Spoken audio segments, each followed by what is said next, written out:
As you may or may not know, my wife and I just got back from Vegas. It was a great trip. We ate, we drank, we had a blast. But then we got home and looked at the credit card, and I gotta say, it doesn't matter how much fun you're having, $25 for a drink is a ripoff. Frickin' Vegas. I hate getting ripped off, and so do the lads over at Harry's. They spent years watching the razor blade companies rip people off and said, no more. Not all heroes wear capes, my friends, and they want to prove that they're legit by offering you hot dogs a $13 trial set for just $3 at harrys.com/RTG. I've been telling you about them for months, and I'm genuinely proud to have Harry's as a sponsor of this show. I wasn't kidding. The plastic, futuristic-looking crap razors you get at the store are overpriced and they're poor quality. Harry's blades are crisp, clean, and classy. They're the kind of razor you'd expect your grandpa to have on his bathroom counter. And most importantly, they work. Shave after shave, they're so smooth, they're precise. I used to go through the crappy store blades all the time, but Harry's are built to last. And they're not just better quality than the other names, they're more affordable. And they deliver. Just set your schedule, and for as little as $2, new blades, shaving creams, lotions, everything you need, right to your door when you need it. I genuinely cannot think of a reason not to try Harry's.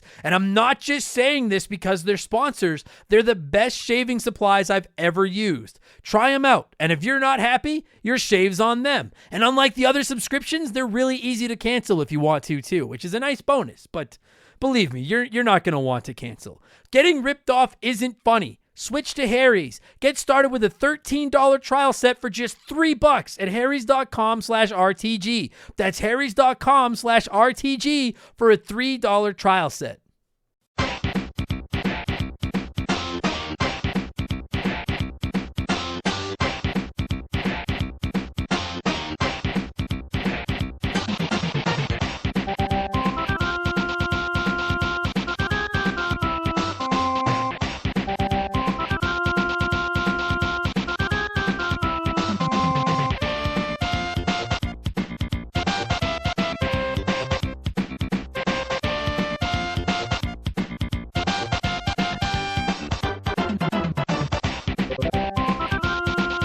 What's up, everybody? Welcome back to Remember the Game. It is my retro gaming podcast where every week a buddy of mine and I sit down and we geek out about the games we played back in the day. My name is Adam Blank. Thank you all so much for listening. This week it is episode 83, milestone episode.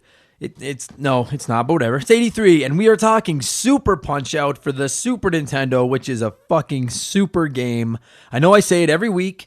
And some of you make fun of me for it, and I get it, and it's fine. I say every week this is like one of my favorite games, but this really is like a contender for my top 10 list of favorite games of all time. Super Punch-Out, I owned it as a kid. It was it's one of my comfort food games. Right there, like literally like a 1B to Super Mario World's 1A, as far as my absolute comfort food games go. I fucking love it. And it's one of the few games that I'm actually decent at, too. And I'll tell you guys all about that in a few minutes. My buddy Chris is here. He is from episode 1 fame. He is going to help me tell you guys about it. It took us about 70 episodes longer than it should have to get to Super Punch-Out, but it's here, and we're going to talk about boxing lucha libre wrestlers, old men, and this John Wayne Gacy-inspired creep fucking clown in just a few minutes. And before I get to that, you guys know I'm going to ramble a little bit, and if you really don't want to listen to that, look in the description. There'll be a timestamp to tell you what to skip to just hear us talk about boxing. I suggest you hang around, though, because I got some fun stuff to talk about, and before I get to any of that, I'm going to thank some people that made this possible. You beloved, sexy, gorgeous, beautiful Patreons that support our show. I want to give some shout outs to all of our Patreons. Normally this is where I would also say congratulations to so-and-so for winning our prize draw. I haven't had a chance to do it yet. As this episode goes live on Wednesday the 12th, I will be recording the prize draw on Wednesday the 12th. It'll probably go live later in the day. So congratulations to one of you. I hope that you enjoy your prize. And a massive shout out to everyone supporting our show, which includes, in no particular order except alphabetically, Andre, Andy Baker, Aiden Irvin, Ben Drinkin, Bradley McHugh, Chris Taco Shirt. I don't know how to say your last name, Chris, but you know who you are. Christopher Sumner, Daniel Brooks, Dave McGinnis. We have 2 Daves now, so one is Dave McGinnis. James Clark, Jason Adams, Jeffrey Mathis, Joe Buck, Joe Gillespie, John Taylor, Josh from Press Start to Join. Check out their podcast.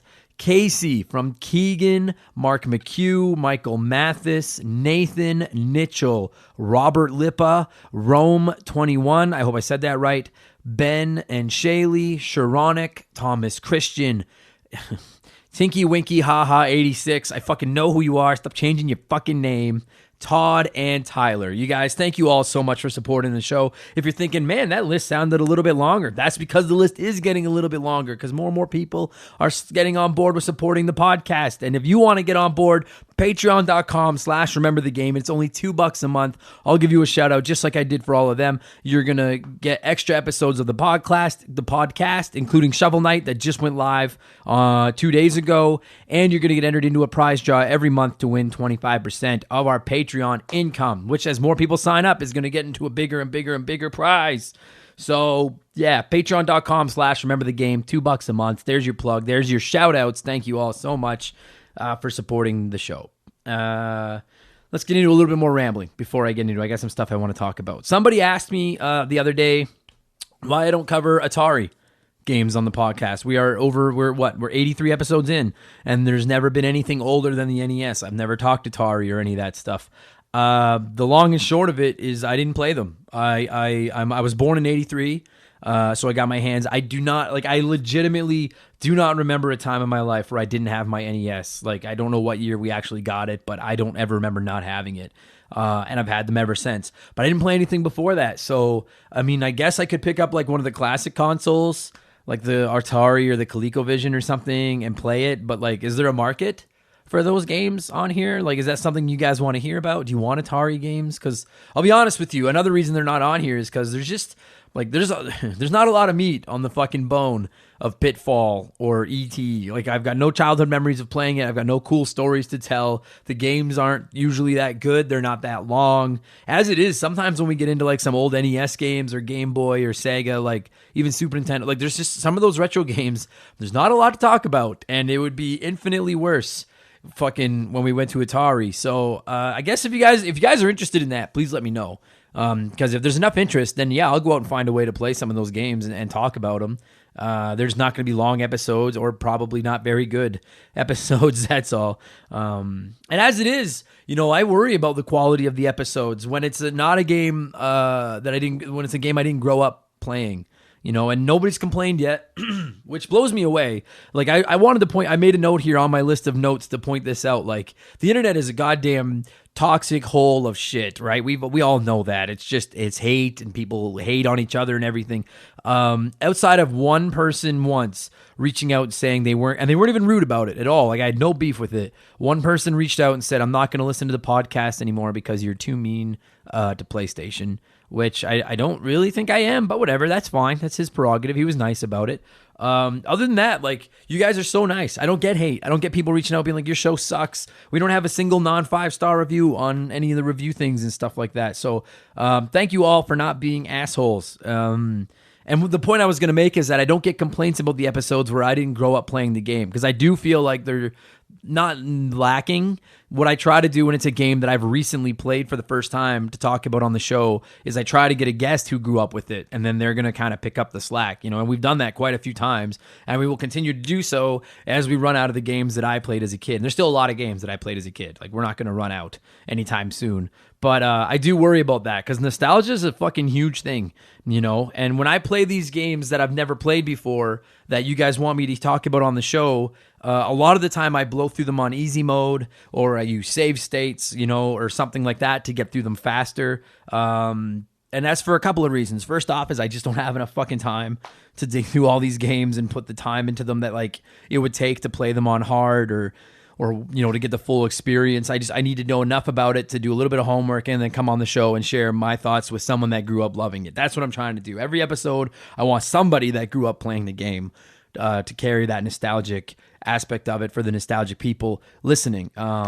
And the thing is like, dude, some of those games, retro games, fucking try your patience, man. They just do, right? Like there's a huge difference in how you enjoy a game between being a kid and being patient because this was the only game you have until next Christmas, so you'd better learn to be good at it, and playing it now for the first time. Like, I'm soft, and I admit that. I'm a retro gamer. I love my old school games. I talk about how I'm proud of the fact that I can beat Mega Man, and I can beat Contra, and I can beat these old fucking challenging games and stuff like that. But I've gone soft as I'm 36, coming up on 37. Like, I like my checkpoints every 12 seconds. I like my save states. I like continuing right where I died. I don't want to fucking get game over and have to start the game all over again anymore, you know? And like I said, nostalgia, that's a strong drug, man, right? Like, we all have games that we just loved when we were kids that we all know now just aren't that good, right? But it was the only game you owned, so you played the shit out of it, and you loved it as a kid, and now you've got those rose-colored glasses. I have them. Bart versus the Space Mutants, which I have a Let's Play of. You can see over at youtube.com/rememberthegame, which I finished. And Ghostbusters on the NES, which I finished for the first time not long ago. I love both those games, but I know they both suck. I just grew up playing them. If I played those for the first time now, it would be very hard for me to come on this podcast and not just fucking roast them, right? But I've got nostalgia for them, right? And there's other games that I'm like, I don't usually drop too many hints on games we have upcoming, but I'm telling you right now, there's an episode upcoming about Echo the Dolphin, and I don't have nostalgic memories of that game, and I've tried playing it for the first, like, for the real, I played it a little bit as a kid, but I first really tried playing it over the last month or so on my Sega Genesis Classic, and I'm going to rip that game a new ass, because I don't have nostalgia for it. So I don't have those, without rose-colored glasses, a lot of those games have not aged that well, right? So just the point I'm trying to make is I get worried about the quality of the episodes when I don't have the rose-colored glasses. And then nobody seems to be bitching about it yet. And if you do start to hate them, let me know. I always try to find someone that's got that nostalgia, because I know a lot of you guys do, right? Just because I didn't play fucking, I don't know, Parasite Eve growing up doesn't mean that someone listening to this right now didn't. Someone listening to this right now probably just went like, oh fuck, I love Parasite Eve. Like, I could play it now and be like, this fucking sucks. But it's different if you've got that 20 years of seasoning on it, right? So, and also quickly, that said, I think games deserve more credit than they get when they're 20 plus years old. You can pick them up and have no nostalgic ties and enjoy them, right? Like, I have a few games that I've played just for the podcast that I've never played before, or at least never played seriously before, that I've enjoyed as much as a brand new AAA title that comes out today. And a few of those, I mean, obviously there's the Marios and stuff and the Zeldas and that kind of shit, but I played all those growing up. A few of them that have popped into my head that I've played specifically for this podcast and absolutely fallen in love with are the early Resident Evil games, Shining Force, Shinobi 3. Like, the Sega Genesis is really climbed the rankings of my all-time system list since I started this show. Banjo-Kazooie, and you guys know I'm critical of the Nintendo 64, but Banjo-Kazooie, I played it for the first time right before our episode that we did here on the show, and I fucking loved all those games. They were as much fun as a game that came out, like, as a Last of Us or a fucking a Red Dead Redemption or whatever. Do you know what I mean? Like, and that is a ton of credit to those games that have aged well and have stood the test of time, and is fun to play today, and they're not broken control wise or anything. They're as fun to play today as they were back then. Like, to me, that's gaming. That's what gaming is. It doesn't matter if it's 1080p, 7x12, so many Jeff frames per minute, whatever. It matters if it's fun. Right? That's like, and I think a lot of retro gamers feel that way. You see a lot of kids today going on about how that game's not to fucking 70 frames per second, and it's not 17x12, whatever the fuck I don't know the stats. So they don't even give it a chance. And it's like, what are you talking about? It should matter if it's fun. That's always going to be the biggest slice of my video game grading pie. It's going to be, was it fun? 75% of my opinion of a game is, was it fun? And then if it's got cool graphics or cool sound or a gimmick or something like that, bonus. That's badass, right? But it's got to be fun. That's what matters to me at the end of the day. And I don't know. I don't know what kind of rant this was supposed to be, but just massive shout out to retro games that play as well today as they did when they came out, because that's a fucking hard thing to do. And there's games we're playing right now on the Xbox One, the PS4, the Nintendo Switch that we all love, that in 20 years are going to seem archaic and not good. There just is. And there's always been those games. But there are also games that are coming out now that are going to stand the test of time, that are going to be as fucking good in 20 years as they are right now. And to me, if I was creating a game, that would be the legacy I want. I wouldn't want to be revolutionary for the time. I would want to be an all-time classic. Boom. Done. That was good. All right, that felt good. Speaking of fun, I've been having fun playing a couple of games over the last week, and I'm going to tell you guys what games those are right after this. Oh my gosh, so close! He kicked out! He kicked out! He kicked out! Hey geeks, I love video games, and I also love pro wrestling. And after hyping it up for about a year and a half now, my new wrestling podcast is here. Wrestling with Wrestling. It looks at the workings of WWE, NXT, AEW, and whatever else I want from the world of the squared circle. Give it a shot. Search for Adam Blank Wrestling wherever you get your podcasts or on YouTube. And make sure to follow us on Twitter and Instagram at WW Wrestling Pod. POD will follow you back. Check it out.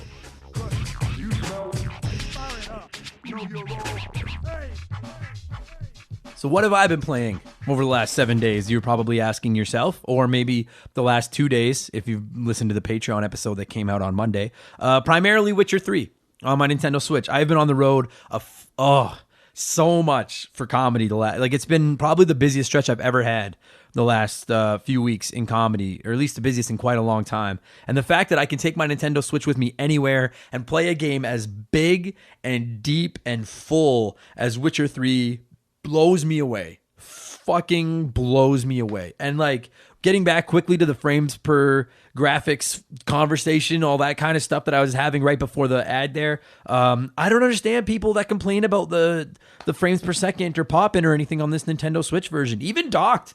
Some people rewatch the reviews and they're like, well, if it's docked, it's not very good. Don't play it docked. I've been playing it docked and I've had a great time.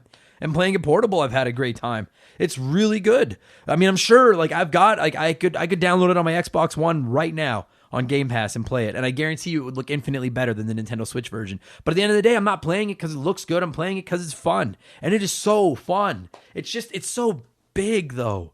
Witcher 3 is so it's almost frustratingly big. I'm starting to just blow by some side quests because I want to get it done and see how the main story plays and put this thing to bed and move on to another game. But the side quests are so good. They're almost better than the main story. And it's just, games are are games too big today? It's, fuck maybe, right? There's something to be said about a nice little tight 10, 12, 15 hour game where you can 100% it in 15 hours and be done. And it was really fun. There's something to be said about that. But having said that, Witcher 3's fantastic. It absolutely deserves its place on these greatest games of all time list, and everyone involved with getting that thing to run on the Nintendo Switch deserves a tip of the cap because it is sick, and I'm loving it. And I've also been playing Resident Evil 3 on my PlayStation Classic. What I've been trying to do lately is rock between a modern game and a retro game at the same time. And the retro game primarily is something I'm playing for an episode of the podcast, and then I want to play one current game as well. And I'll save most of my thoughts on it for the inevitable episode about Resident Evil 3 that we've got coming up. But it's pretty good. I played in the first Resident Evil game I ever played was 4. I loved it. I still do. That game is a fucking masterpiece. And I really liked 5. I know some people didn't, but I thought it was dope. I thought 6 sucked. And then I went back and started playing 1 to 3 for the podcast here. And I'm really enjoying all of them. I'm a Resident Evil fan now. It feels good to say. I feel like it's one of the biggest franchises that I just never played was Resident Evil. And now I can be like, no, I'm an RE guy. They're fun. I haven't played 7. It looks too scary. I have not played. I don't know if I'm going to. I struggle with scary games, and it looks fucking scary. So that's really all I've been playing for the last 7 days is Resident Evil 3 and The Witcher, and primarily just The Witcher because I've been on the road. So that's what I've been playing last week. Let's talk about what I was playing last millennium. That's a good line. And that is Super Punch-Out for the Super Nintendo, episode 83 of the show here. This game is the cat's pajamas. I think that's the saying.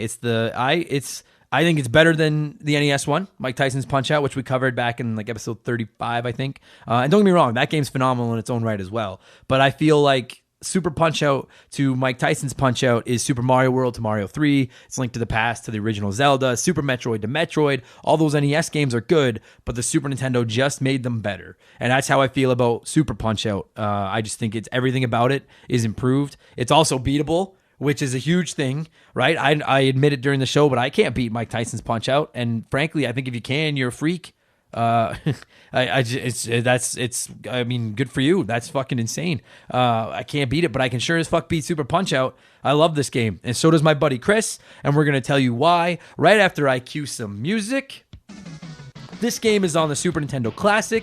It's on Nintendo Online on the Nintendo Switch. It is everywhere. It released originally in North America on September 14th, 1994. You should play it, and we are going to tell you why right now. This show is sponsored by BetterHelp. Everyone that listens to this podcast knows about our illustrious CEO, my dog Molly. But the other silent partner behind the scenes is my wife. And let me tell you, my friends, a 17-year relationship with another person that has to talk to and live with you is a lot harder to maintain than one with a dog. We've had our ups and downs, and as you all know, a relationship isn't all sunshine and rainbows. They can be a lot of work.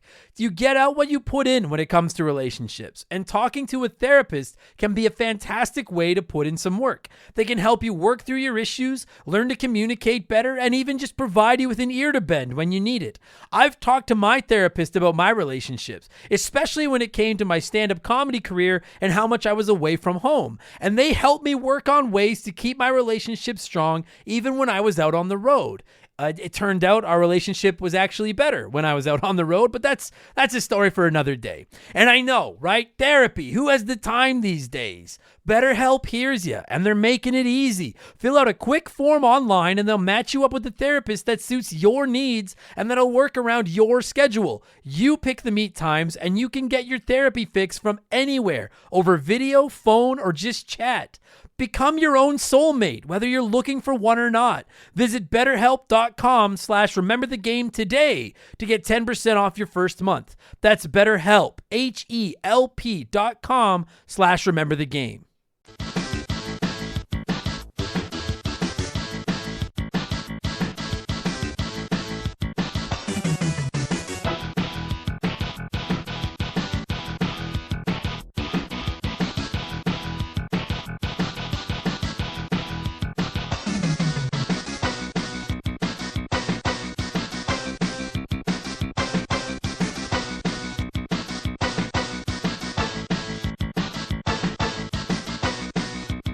Yeah, continuity error. Fucking Simpsons reference. Fuck yeah, I love it when you're on the show. My pal Chris is back. You may remember him from such episodes as the historic episode number 1 and a whole bunch more since then. How you doing, pal? It's good to be number 1 at something finally. Yes, sir. Have you listened to that first episode? Yeah, I have again a few times. I fucking hate it now. I'm like, no offense to you. Like, we both did fine. It's just so... Simpsons season 1, episode 1, right? Our voices don't even sound right. Exactly. That's exactly what it is. As two Simpsons fans, that's exactly what it is. Maybe for episode 100, we'll re-record the Super Mario World episode and just give it the credit it fucking deserves. But anyway, we've recorded lots of games on here. We just recorded an episode that's going to be coming down the road. But now we're recording the one that's going, that I know is going live this Wednesday coming up. And that is the Super Punch-Out for the Super Nintendo Entertainment System. Initial thoughts of Super Punch-Out? You caught me off guard here. Initial thoughts. It's perfect. Better and slightly not better than the first one?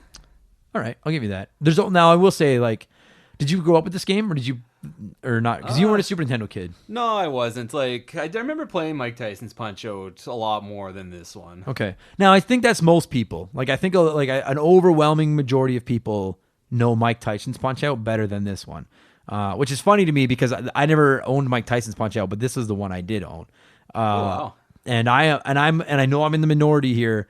This is a better game. This is a better game in every way except one from Mike Tyson's Punch-Out, and I'll get into what that one is in a minute. So obviously, you text me. The whole reason you and I are doing this is because you text me and we're like, I finally beat Nick Bruiser. Yeah. So I assume you beat him on your Switch. Yeah. How'd that feel? Save states, man. Dude, I want to do a Let's Play of Super Punch-Out so bad because it's one of I don't say I'm good at a lot of video games, but this is one of the ones that I'm like, I'm good at this fucking game. Like, I could do it. I could do a fucking let's play of this game. Nick Bruiser's he's a son of a bitch, though. It doesn't seem like it should be so hard to knock him out, but it is. Oh, okay. So like now, personally, so like in the original Nintendo one, which like we've covered in the archives, you guys can go back and find it. But obviously Mike Tyson is the fucking like the final boss, and he's like the hardest fucking guy in the history of the universe. Episode 35, we covered the original Punch-Out. In this one, it's Nick Bruiser, and his brother Rick is like the second boss, and it's almost like two final bosses. It's 1A, 1B. Actually, pound for pound, I had more trouble with. It's Rick, right? You fight him first. Yeah. I've had more trouble with him. Thank you. Yes, you're right. That's exactly like if you can, like I'm telling you, if you guys have ever gotten to Rick Bruiser and gotten stuck and then given up or whatever, if you can beat Rick, you can beat Nick. I'm telling you right now, Rick is the tougher of the two. Oh, Rick makes me swear, man. When he does that rumble and you're just sitting there shaking and you know what's coming because you can't move and then whack. Yeah, so to dodge head, like he does this move where he jumps in the air and then he comes swinging down with this big punch and you shake and then he follows it up like a big uppercut. You have to dodge left at like the last second so that you hang over long enough that when his second punch comes out. Otherwise, it hits you and then it basically knocks you out in one punch. It's a massive middle finger because you know what's coming. You're like, no, whap, yeah. you're done. It now like I'm embarrassed to say this. I never even got to Mike Tyson on the original Punch-Out. Me either. Okay, thank you. I guarantee you, there's people listening to this that are swearing at us right now and calling us losers and saying "get good, you noobs" or whatever it is you fucking kids say online. And there are people that are like, "Hey, you know what?" It's like they're embarrassed to admit it, but they're like, I've also never gotten to Mike Tyson because it was fucking really hard. Oh, yeah. It was really hard. Whereas in this game, there's 16 bad guys. It's 4 circuits of 4. And I really feel like it's not super challenging until Rick and Nick Bruiser. It's hard, but it's beatable. I call it a con to this game that it isn't that hard. It's not. No, it isn't. Like in NES Punch-Out, like vodka or soda Popinski there. I mean, that's where I got stuck. I mean, I'm sure I could have went further if I kept playing, but it's just I don't have time to. Soda Popinski can suck my ass. I fucking hate him so much. Whereas in this one, you're right. Like the minor circuit you can bomb through like with your eyes closed. It's a fucking piece of cake. And then the major circuit's really not too hard either. And then the world circuit, the first guy I get stuck on at all is Super Macho Man. Yeah. And he's the 12th boss in the 12th fight in the game. He's the champ of because in every circuit you go from like the third contender to the second contender, the first contender, and then you fight the champ. Title, yeah. And Super Macho Man is the one that gave me fits as a kid. And even as an adult, I get this. Dude, I was playing it like a couple of weeks ago, getting ready for this podcast. And I get to that fight, and then the announcer guy is like, Super Macho Man. And I get that feeling like I have to poop. Because I get nervous. Because I'm like, you fucking ruined my childhood. Like, the amount of times that motherfucker got me grounded as a kid because I would game rage fighting him.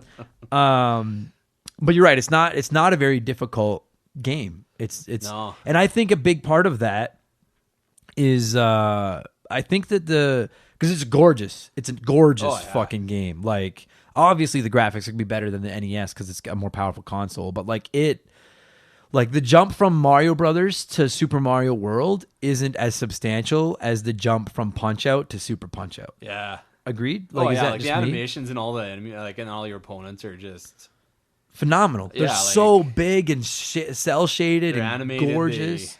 And I think a big thing that makes it easier is your opponents are so huge. The tells that they give before they throw their punches are much easier to read. Yeah. Because they're so big and easy to see. Like so easy. And I really think that makes a big difference. So, because you're right. It's a really fucked up game because there's 11 really easy fights. And then Macho Man is a little tough, right? I'm not alone in saying that. He's a little tough. Then you go to the special circuit. And the first guy's Narcus Prince, the guy you can't punch really in the face. not that hard. He's not that hard. But fuck when you punch him in the face. Oh. That is the most saddest. He does. So like, okay, we'll go through all the boxers in a minute because I want to give each of them their due because they're all great. But then you fight Han Corlo, I think his name is, the old guy. He's slightly tough, but he's okay. Once you figure out his pattern, though, it's just a bunch of blocking and then knock him out. Yeah, agreed. And then you get to the fucking Bruiser Brothers. But maybe that's why they are hard, though, the Bruiser Brothers, is because they don't have tells. That has to be it. That's it. They don't have fucking tells, and they are so hard. Fuck me. Like they're like Mike Tyson. Like I've read that when you fight Mike Tyson in the original Punch Out, your best bet is to actually look at the crowd. There's a cameraman or something. Yeah, and that's your tell, which is fucking insane. Whereas Rick and Nick, it's like a quarter of a second. Yeah. The minute they stop moving around, you've got to dodge, and you have to dodge the right way. Yeah, you gotta figure out which pattern he's launching into. That's it. And their punches take so much fucking health. Whereas your punches barely sliver their fucking health. And they're erratic too. Like it's not like it's just gonna be 3 jabs. It's like jab, cross, body blow, jab, Yeah. jab. Like it's muscle memory. You have to fight them over and over till you know that, like, okay, this combo, I've got to block low, dodge left, duck, block high. Like it's if you fucking but it's so satisfying when you do it. Because then you're open to start teeing off on them, right? Okay, so I love the graphics. I love the little cue cards before each guy, which I know they did in the original Punch-Out as well. But like each guy comes up with this big, beautiful screen that shows their record and their ranking and stuff like that. And if you've never read the instruction book, there's this cool thing because everyone's got their records with their wins and losses. Rick Bruiser is like 41-1, Nick is 42-0, and they explain in the instruction book that they fought each other. Yeah, and Nick won, and that's the only loss that Rick has. I love that. Then you get into the fight. I love that the commentator or the announcer actually says all their names. Because at the time, that was really cool. Because not a lot of games. All we had was, it's the past from Blades of Steel. And then all of a sudden, they were actually announcing their names. And then you get into these big, fucking gorgeous sprites that come up and fight you. I think it looks phenomenal. Oh, yeah. Graphics-wise, it wins. Easily, yeah. hands down. I find the controls incredibly satisfying, too. Like, I feel like every punch you land, it really feels like you fucking caught him with a punch. Yeah. Right? Well, and I like the special punch in this game way better than the first game, too. That boom, boom, boom. Like, this one, you can aim it. Me too. Yeah, so in the original Mike Tyson's Punch-Out, you have, like, stamina, and you had to hit the guy at the right. You had to catch them in, like, a counter punch to get a star, and then if they hit you, you lost your star. Which made it, that's another reason it's probably so much harder. Whereas in this one, you've got like a power meter at the bottom that fills up as you land punches and goes down as you get hit. And once it's filled up, you have infinite super punches until you get clocked. And like you said, you can aim them high, low, left, right, or you can double tap A and just tee off with the rapid punch, which I never really used, but I thought was really a cool thing too. Landing those super punches. Dude, when you dodge an attack from someone and then you go like 1, 2, 3 in the stomach and then in the face, that feels so good. Like I can feel it in the controller when I land those fucking punches. Yes. So you're right. Yeah, I love that. The one criticism I've got is that it's only 1 round. Yeah, it's like you have 3 minutes. There's really not a whole lot of longevity to the game, though. No, there's not. Once you've mastered all the fighters, it's gonna be. Yeah, if you're good, a half hour really. Yeah, you can so each guy shows like the 10 best times that you've beaten them in. And I had a file when I was a kid on my hard copy where I had beat all 16 guys under a minute. And so like if that's the case, you could beat this whole game in 20 minutes if you wanted to. And you're right, it's very frustrating in a way that there's just not a lot of if you as a kid, if you'd spent $80 on that, you'd be like, well, that's it. You maybe play it once a year, but like you say, that's an expensive. Fucking right, it is. It's like it's my comfort food now. Yeah. But yeah, like it's quick. But that's my big problem with it is like maybe it would be cool if there was like a hard mode. Yeah, like it'd be cool to see some of the fighters mix it because that was kind of the cool thing about the NES Punch is that. Sure, you knock out Don Flamenco, but he comes back as a competent fighter. Same with Piston Honda and all those guys. So. Yeah, it would have been cool if, like, once you beat the 16 modes, maybe, or the 16 fighters, maybe there's, like, another 16 where they're harder or something like that, because they're easy, and they're really quick. It's 1 round. That was the thing in Mike Tyson's Punch-Out. I think it was 3 rounds. Yeah. And at the end of 3 rounds, they'd score it. Yeah. Whereas in this one, you have 3 minutes, and if you don't beat them in 3 minutes, there's not even a game decision. You just fucking lose. And it's biggest black eye by far. I don't think I've ever went to a decision in Super Punch-Out though. Or either knocked him out or got knocked out. Yeah, same thing. I never made it to a decision. Time up, game over, and I wish it was easier to knock guys out. Yeah. Like, because there's not too many that you can put down for 10. No. There's a couple. And I really wish that you could put them all down for 10. Like, it'd be so cool if there was a right way. After the first 2 circuits, I don't think there's anyone you can do in a... No, I think you're right. And that sucks. Like, there should be a way that you could fucking knock them all out in 10 minutes. That'd be so much better. Oh, yeah, then the other problem is it's not Little Mac. Is it? It's well, if it is, it's not Like like it's it. like a reanimated because it's Yeah. not him, or not the ones they have in like Smash now or anything. So. Yeah, and I hate that. Like, why doesn't he look like? Yeah, he should look like fucking. I don't know. He should look like fucking. He just looks like Mac now. Yeah, he's just a generic Mac. But I will say they do a great job, even with him, the graphics, like the way he's see-through like that. Yeah. I read that was the original plan with Punch-Out. They wanted him to be like a see-through guy. That's but- what it was in the arcades, wasn't That's it? right, yeah. But on the NES, they just couldn't make it work. Whereas in this one, he's not only see-through like a grid like he was in the arcade games, but like you can see like the back The muscles. transparent, Yeah, and like a ghost almost. it's not distracting at all. It fucking is really cool. I also like the varied attacks that some of the bad guys have, because in the instruction book it says that there's no rules. That's. I'm a purist. I want to see them box. I don't want to see Mad Clown throw his rubber balls at me. I love it. That off. Like, well, okay, the clown, that's the weakest one, but I like that like the old man has his cane, and the kickboxer can jump from rope to rope and kick you in the face, and the masked muscle would spit in your eye, and then you couldn't. I fucking loved that, because he's a lucha libre wrestler, and I love heel wrestlers, and this dude could spit in your eye, and then you couldn't see, and then he would be able to tee off on you for a minute. That's really ingenious, I thought. I don't know. I like them when they're boxers.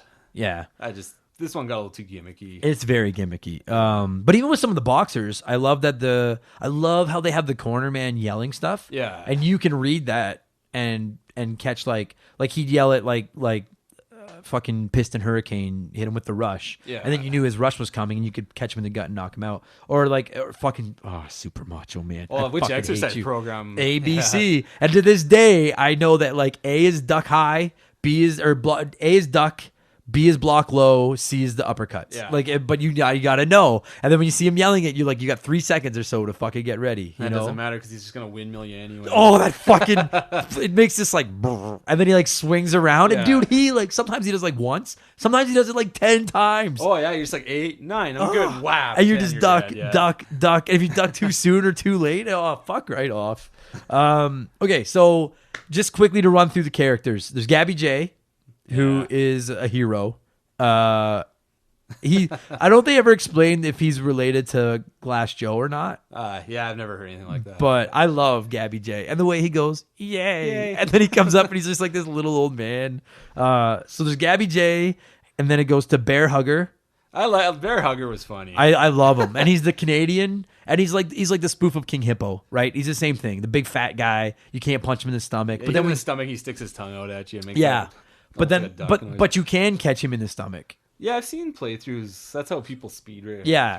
It's when he does he does this thing where he like tries to tap you on the shoulder with his glove, and he does he goes like, and when he does that, if you punch him in the stomach, then he gets like stunned, and then you can fucking tee off on him, and it's so fucking He satisfying. makes the best noises too. He just when you do that rapid punch, oh. Yeah. And I love that he's the Canadian in the game. I was Yeah. like, that's our representative. Is this huge fat bald hillbilly from fucking Saskatoon? Yeah, he's from Salmon Arm, BC or something like Yeah, that. I think. yeah, he is. Some weird. Yeah. No way that guy's from fucking BC. That's a Manitoba boy. That's fucking right racist, there. period. It's racist. Yeah. Oh yeah, that's the other thing. Not that it's Mike Tyson's Punch Out's fault because it was different, but like I don't find the characters nearly as stereotype in this one. There's a few, but it's not as bad as it was in Mike Tyson's Punch Out. No, that's true. But like so then there's Piston Hurricane. Who's just like the Honestly, I thought he was easier than Gabby J. He's so easy. And if you know to catch him in the stomach when he goes for his rush, Yeah. it's over in like 10 seconds. And then there's Bald Bull. Or no, is it Bald Bull? Yeah, he's the first boss. He's a fucking staple of the franchise, right? Like the bull rush is coming. That bull rush can be hard to catch him on. because he'll do a short one every now and then, or Yep, he'll fake you out. But but when you catch him, same thing. I'm telling you, there's something about the way the punches land in this game. if you can catch him with a super punch. Oh, that's the best feeling in the world. And then you get this like 10 seconds of watching him go down, and you just feel like a fucking boss. So that's the minor circuit. They're all pretty easy. You can go 4-0 in that pretty quick. And do you have to go 4-0 to go to the next circuit, or do you have to go 4-0 to unlock special circuit? I think I can't remember. I can't remember. I know to continue, if you get knocked out, you have so many rests. I know you can keep going. But Yeah. I don't know about it. circuit-wise. Yeah, so I know to get to special circuit, you've got to go 4-0 in the other that three. makes sense. Okay, so then you get to the super. Was that what it was? What were the fucking circuits? Oh, the minor circuit, the major circuit. You get to the major circuit, and the first guy in the major circuit was Bob Charlie. Oh yeah, Bob Charlie. This is the one Nintendo owes an apology to Yeah. the people of Jamaica. Yeah, I think. Bob Charlie is like, imagine the fucking, what was the name of the fucking goofy guy in Cool Runnings? Oh, Sanka. Sanka. If Sanka was a boxer, that's Bob Charlie. And it is so over the top fucking the way he dances, like time to dance, man, or whatever the fuck it is. But he's easy to beat too, because His coach yells at him to shuck and jive. fucking I don't know, man. yeah, you're right. That one, I forgot about old Bob Charlie. That one is a little bit, I don't know if we can do that. Even if you knock him out and then he gets up and does the count, like he'll even his spin move where he falls back down is like, Oh yeah, over the- that I fucking don't know, man. that spin move is so stupid. Where he backs up into the corner and does this like huge hurricane punch, and it's so easy to dodge. Like, oh man, but then even if you knock him down and they're doing the count, sometimes he gets up and does this like little spin and makes his noise and falls back down. yeah, again. yeah. Oh man. Oh, dude, yeah, fuck yeah. I forgot all about fucking Bob Charlie. He was one of my favorites when I was a kid because I had no idea that this was a little bit of a stereotype, and then I was like, oh yeah, this is a stereotype. Oh yeah, and then so to follow up on Bob Charlie, next is Dragon Chan, who is clearly like a Bruce Lee spoof. But I like Dragon Chan because he throws his kicks. Yeah. And those kicks, to me, he's the first one that presents any minimal challenge. Oh yeah, like if 'Cause- the first playthrough actually, I think the best way to play this game is your first playthrough. Well, I guess just like the other ones. Oh, but- dude, yeah. To not know what's coming Yeah. would make it so much more fun. But Dragon Chan's like a kickboxer. He can jump from rope to rope and kick at you and stuff. It's pretty cool. Then there's Mass Muscle, who's my favorite, the Lucha Libre wrestler, who's just dirty as fuck. His corner man yells, spit in his eye. Like, just blatantly. And he does. And if he spits in your eye, then you can't see. He goes all blurry. I don't and then think he you can punch, can you? I don't think you just can, have no. to dodge till it wears and you off. just have to dodge till it wears off. Yeah. Well, and the it- funniest thing with him is that if he knocks you out and you fight him again, he said, and his story box says, "Me cheating? I don't know what you're talking about." Oh, it's fucking gorgeous. Just a classic bad guy wrestler. And then the champ of the major circuits, Mr. Sandman, who is from other Punch-Outs, big, angry, vicious-looking black man. And honestly, he's my favorite opponent in any Punch-Out game. Mr. I don't know, Sandman? he's fun to fight, and when you knock him out, it just feels good because it looks like he's the guy who would steal your parking spot. He looks credible. Your own house. Yeah, he looks like a fucking badass. Yeah. Is he? Oh no, is Mr. Dream replaced Mike Tyson Yeah. once it's sold? I don't think that's the same as Mr. Sandman. I don't think so. But yeah, he looks, to me, he's the most intimidating looking of those first 8. He's just fucking huge pissed off. and looks mad, and yeah, but he's not really that hard though. Not really. Yeah, like he's a straight up boxer, right? Yeah, he is. Yeah, With not really much to tell on him, so. yeah. So then you get to the world circuit, and the first one is Aaron Ryan, who's like a good old, he's like Sheamus. Yeah. Good old boy from Ireland who just likes to fight. He's not really that hard to beat. No, if you can time your super punch, it takes a ton of his energy. Yeah. And then when he grabs you, just hit him again. But he's the first one that, he does that fucking grab. You super punch him, and he like bends over like he's having like an asthma attack. And then as long as you can catch him before he grabs you, you're fine. Because if he grabs you, he like clinches you, but he gets a bunch of his health back. Yeah. That's frustrating. And then there's Heiki Kagero, who like, as a child, I was like, is this a woman? Yeah. But like, he has a man's body, but his face looks like a woman's. And I'm not sure what they were trying to do I think with he was this. a Japanese like a play actor or something like that. Maybe, or yeah. something. Yeah, I don't know. But Even his Heiki, mannerisms were always kind of. I can't remember what his opening block was like, but it was. yeah, it's a little bit off. Yeah, like just awkward, I guess. Maybe, I don't know. But Heiki has he attacks with his hair, which is easy to dodge left, duck down. But then he also does that thing where he like goes like invisible, like a fucking ghost, where he's like almost warping Great Tiger around. from the first game. Yeah, yeah. And that one, like, you just keep punching, and sometimes you can catch him. But if you don't catch him, that one can be a bitch to dodge. Not enough to Yeah. beat you, but then there's Mad Clown, your favorite. I hate Mad Clown. Fuck Mad Clown. He's so easy. He's just like a blatant ripoff of Bear Hugger, except he's a fat clown and he throws balls at you. It was just such a he throws balls. He's not even a boxer. No, He just, he sucks. He's easy to beat. He sucks. Then there's my fucking arch nemesis, Super Macho Man, who's probably the biggest guy in the game. Like, he's jacked, and he looks great. He's a great villain. Beating him is so fucking satisfying. But to me, he's the first one where there's like, you may not beat him. Like, he may knock you out. Like, I love his he's tough. animations too. Like he knocks you down, and he just starts model posing Oh, for you, and he fucking does the like one knee like Arnold Schwarzenegger, and he boxes in like a Speedo, like fucking Super Macho Man. And did you notice when you punch him, his eyes go out, like his eyes are red? All Like, bloodshot, yeah, yeah. like I love that touch. And then you get the special circuit that you unlock, and the first one's Narcus Prince, who's this like little preppy, and you can't punch him in the face.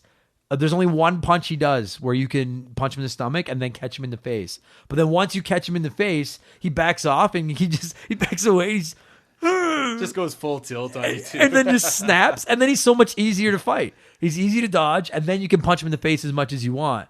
And like anyone that's ever fought Narcus Prince, you go for the knockout by hitting him in the face. Like you have to. It feels so good. This Right? knockout sound when you hit him to knock him out is so funny. It's, ow! Yeah, that's right. Oh, and he falls down, and he just looks like the spoiled rich And when he kid. gets up, he shakes off his anger and he goes back to being chill. And Yeah, do it again. going But- cool again. Yeah. Then you fight Horror. Actually, no, he's Orange Cassidy.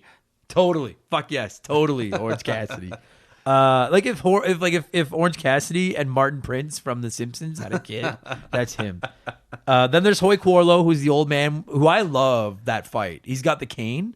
And that cane can be a fucking bitch to dodge, man. That's fast. It fucking right it is. And he does like this one thing where he goes like it's like After and you then knock him out a couple times, right? yeah, and then he throws it like high, low, high, and you got to read it and dodge, and he's beatable. But I really enjoyed the fight with him. It was hard when you first fought him too, because if you hit him, he'd go to the right side of the screen. You'd have to hit him with the right punch. That's to right. Keep your combo going. That's or else right. You'd start over again. Oh man, and he has like cool dodges where he like does the splits and he like wrestles, he boxes you like in a kimono and you swing at him and he just does like a sideways split and then comes back up. I was like, dude, he's fucking. What's the name of the? I never watched the Karate Kid movies. Everyone yells at me when I say that, but he reminds me of the old guy from Miyagi? Yeah, that's what he reminds me of from the Karate Kid movies. And then there's Rick Bruiser and Nick Bruiser, and those two, they're just these two huge bald guys that look the same, and their punches. Half of them fucking, dude, Nick has this fucking attack where it's impossible to dodge it. You have to block it. And while you're blocking it, it still hurts you. Yeah, it's high, low, right? Yeah. But like if you're down to like a third of your health or left when he makes the like noise, Yeah. you're going down because unless there's a way I don't know of, I started throwing punches and I caught him once. maybe that's I what think you have to fucking do. Because I interrupted that rhythm there. And Ugh.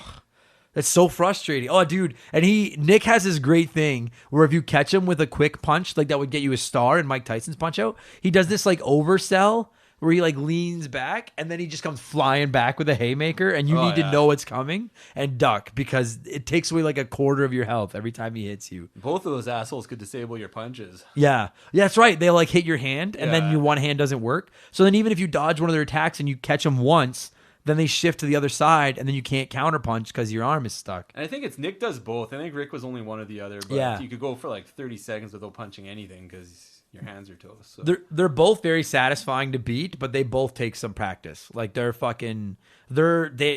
hits, your attacks barely do any damage, and their attacks fuck you up, man. Yeah. Just their combos, like that whole like jab, low, uppercut. Yeah. Until you know to dodge in that order, like they're gonna tag you at least once. Yeah. And that's the thing is like they're like Tyson, like two mistakes and you're fucked. Like you're going down, you know. Or so there's a way to knock them out. Like, it'd be so sweet to knock them out. Like it'd be cool if you could knock them down, finish it with a super punch, knock them down and not take any damage or something. Like if that was a way to knock them out. And then that's it. You beat all 16, you get all your championship belts, and then you can just go through again.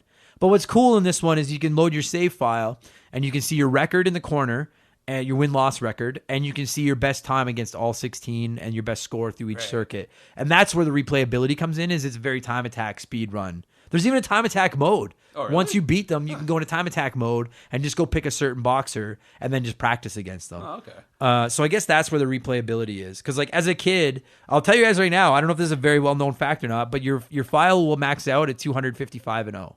Because I was 255 and 0. I had them all beaten under a minute, and my brother would like show that file off to people and be like, "Look at what Adam did!" Like I was so proud of that fucking save file. But there's really, it's too bad there's not like a hard mode or something. But it was cool, like, because it's the first time I ever played it was on my cousin's Super Nintendo, like, and it was 7 files filled, so I took the 8th one. Mm-hmm. And it was kind of cool to try to beat buddies at his scores. Oh, guess, fuck at yeah. times and stuff like that. Because those times saves overlap between Yeah. each, like it's not saved to each individual file; it's on the game. Yeah. Which is great. So, like, You're right, 300 players later, you're still going to have the top 10 times Absolutely. or whatever. So that was pretty cool. dude. Like imagine like this game's on the Super Nintendo Online. It's really too bad that they don't make those online servers like for the times. Yeah. Right? Like that's just a classic example of Nintendo half-assing online. Like you could have just make these time modes go online where you could compete against the world and stuff like that. But of course not. Fucking Nintendo. Game is fucking gorgeous. I think the controls are magnificent. Everything about the controls feels it's good. smooth and crisp. So smooth. The punches land perfect. If you get beat, I get frustrated at times, but I never feel like it's cheap. Yeah, it's not an unfair. I mean, if you learn the patterns, you get good. Yeah. And that's the addictive nature of the Punch-Out games is they're basically boxing puzzle games. More or like less. Right? Yeah. It's all about like trial and error and figure out what attacks are coming and then figure out how to dodge them. And I adore these games. I desperately want this series to fucking come back, please. Did you ever play the one on the Wii? Very little. Yeah, me neither. I didn't dislike it. I just never really got around to playing it. Yeah. Having said that, though, like I would love it, dude. Like I answered it on the Patreon one. Somebody asked me what game I want DLC for, what retro game, and I said Super Punch-Out. Like, give me more circuits. I would fucking love that. I would have loved to have the original Punch-Outs in this one too. Like I would love to see a King Hippo on yeah, skin. Right? Fuck yeah, Or like Von Kaiser and all those guys. Not Soda. He can go to hell. I'm forgiving him, but yeah, why not? Like, dude, like, why doesn't? I wish Nintendo would give the license to this to somebody else and just tell them, just take all the boxers from fucking Punch-Out, all the ones from Super Punch-Out, give them another retro looking, like, just clean up the graphics from Super Punch-Out and just give us that game again. There is a lot there. Like, I mean, you can make it into an RPG. Like, yeah, do some training with Little Mac to buff him up. Fucking rights, man. Because that's the one thing too is there's really no depth. There's no way to level anything up. Anything like it's just practice. Yeah, that's all there is. But in that same sense, it's an honest game. It's just if you're good, you'll win, and if you're not, you'll lose. That's fine. It's fun the whole way through. Fucking right, it is. It's replayable. It's fun. It's gorgeous, and I don't give a fuck what anybody says. It's better than Mike Tyson's Punch-Out. It fucking is. If you don't like it, stop. Well, don't stop listening to the show. Never mind. It's not. It's not better. Agreed? No. All right. You good? You good? You got anything else you want to fucking rant about? That's pretty much it. It was fun. It is fun. You got a favorite? Is your favorite bear hugger?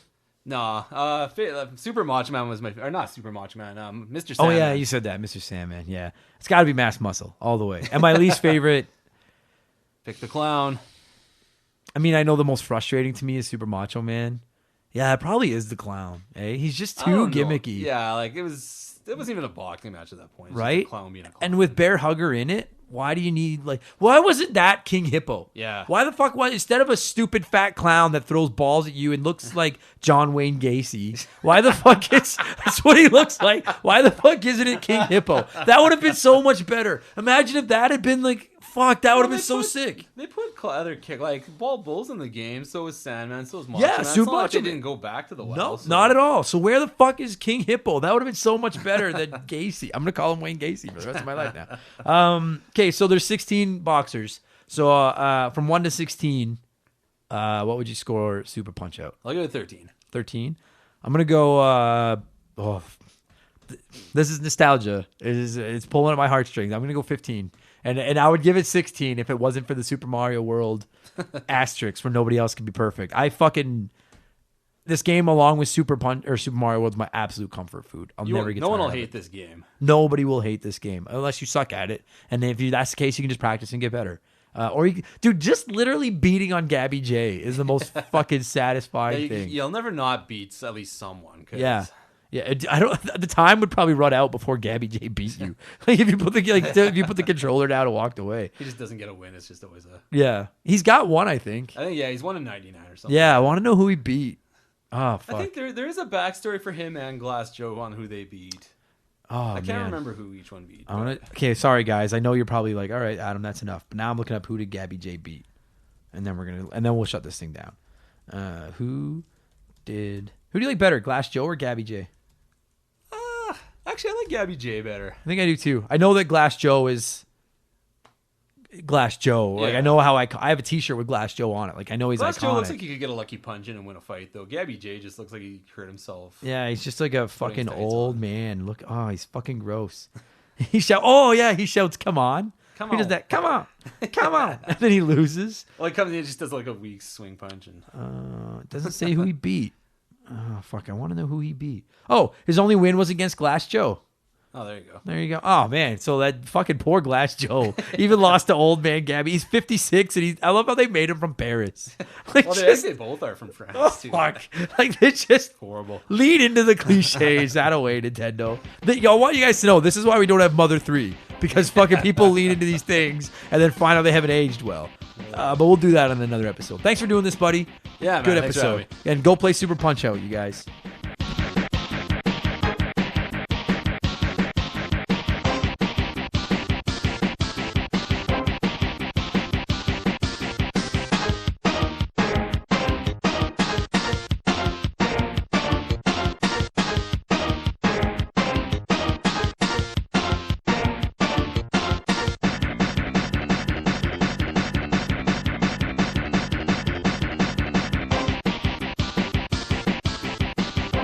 That's going to do it for episode 83 of Remember the Game. Chris, thank you so much for coming over and talking a little bit of Super Punch-Out with me. And to all of you people, thank you so much for listening to the show and indulging my overzealous geekdom, whatever that I have. I got mixed up with the big words that I wanted to say there. Thank you for listening to my incoherent podcast. That is what I'm trying to say. I love retro games, and I like talking about them, and I like that you guys like listening to me talk about them. That's fucking cool. I will be back next week with episode 84. Thanks again to all the Patreons.